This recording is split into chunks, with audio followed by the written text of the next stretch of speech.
aí, galera, nessa videoaula nós vamos ver aí um pouco sobre o conceito de globalização.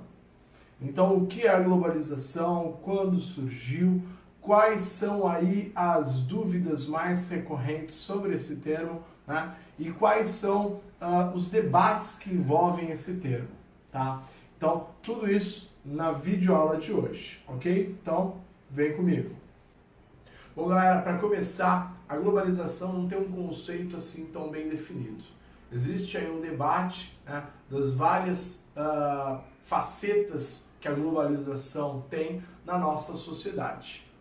Então, se nós pensarmos num conceito ligado a uma aproximação das diferentes culturas, das diferentes civilizações, as diferentes economias que envolvem aí o nosso planeta, a nossa civilização, né? Nós vamos jogar a globalização lá para o início da história, né? Surgimento aí das grandes civilizações, das grandes potências, né? Onde uma potência acabava entrando em contato com outras potências e assim trocando experiências, trocando culturas, tá? Mas a gente vai partir nessa videoaula do pressuposto que a globalização, né, ela entra forte mesmo a partir do momento aí das grandes navegações do século XV e XVI. Tá? É o conceito mais reconhecido, certo? Então, nós vamos trabalhar o conceito de globalização a partir do século XV e XVI, onde as grandes nações europeias se lançam aos mares, né, para conseguir novos mercados. Elas vão aí em busca de novas matérias-primas, mercados consumidores, tá? Então, nesse momento, eu tenho uma série de nações muito fortes, europeias, se lançam nos mares e começam a dominar outras regiões do mundo. América, África, Ásia, Oceania. Então eles levam para essas regiões a sua cultura, a sua língua, né, o seu modo de vida, a sua religião, né, é algo meio que imposto a todos os povos que pertenciam a esses continentes. De uma certa forma, então, nós estamos falando que essas diferentes nações passam a se conhecer, certo? E passam a vivenciar a cultura de um outro povo. No caso aí, a Europa, né? Que força a goela abaixo tudo o que ela achava que era importante. Né? Importante culturalmente, importante para facilitar essa aproximação, logo para facilitar a exploração dessas terras. Bom, no segundo momento, eu tenho o advento da Revolução Industrial, que ocorre na Europa, mais precisamente na Inglaterra, certo? Final aí do século XVIII. Bom, com a Revolução Industrial, a produção aumenta numa escala nunca vista antes, né, na história. E aí surge a necessidade de levar toda essa produção para consumidores. Bom, a América já não era uma alternativa.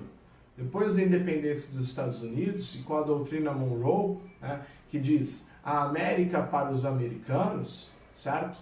Então, claramente, um recado para a Europa. Não venham para a América, porque a América agora é um continente sob influência dos Estados Unidos. Tá? Então, não venham para esse lado. Bom, a Europa precisava vender os seus produtos.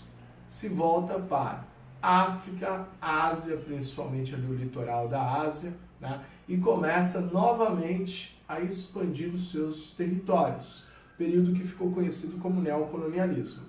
Bom, tudo bem, globalização, o que tem a ver aí com essa história? A partir da Revolução Industrial, a Europa começa a expandir o seu território, né? E expandir a sua influência econômica e, novamente, cultural, linguística, religiosa, né? Reforçando tudo aquilo que já tinha começado lá nas grandes navegações.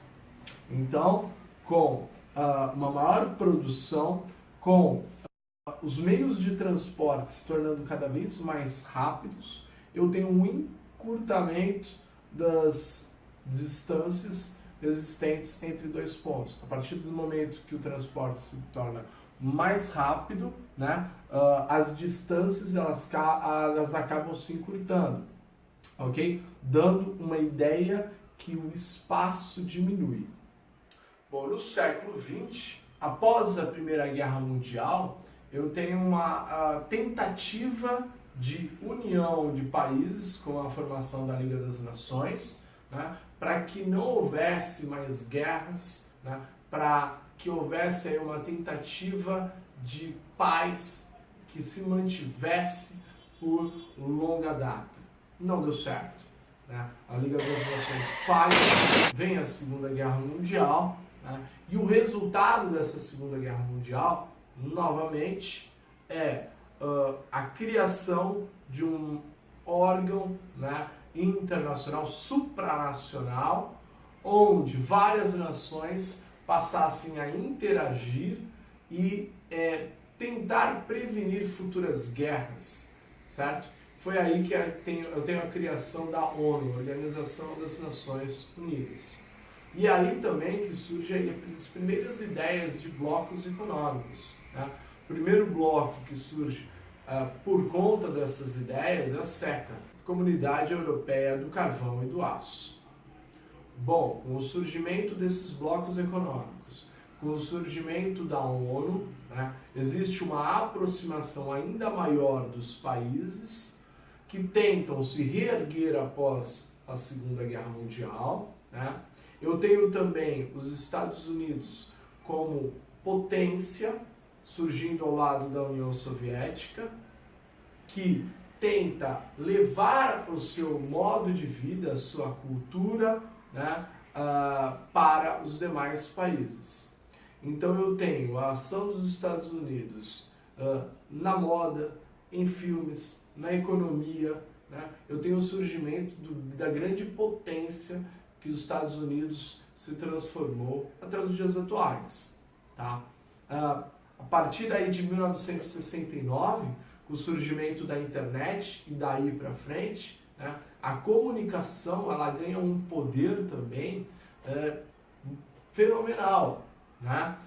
Eu tenho aí a possibilidade de me comunicar com outras partes do mundo rapidamente.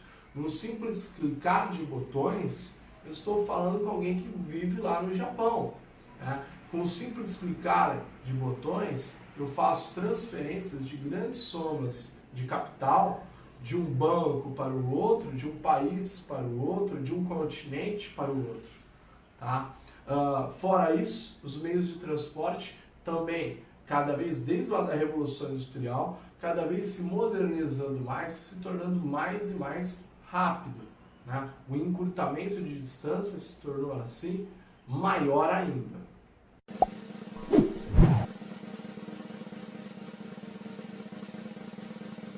E aí galera, no nosso momento de descontração de hoje, eu vou utilizar o personagem clássico do mangá. Sim, ele, o Goku do Dragon Ball.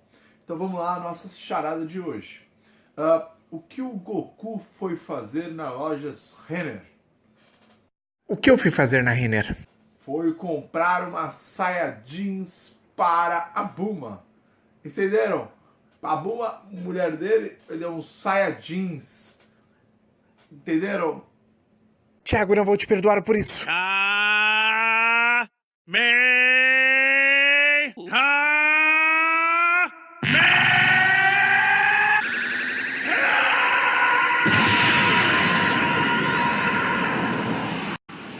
que é essa luz?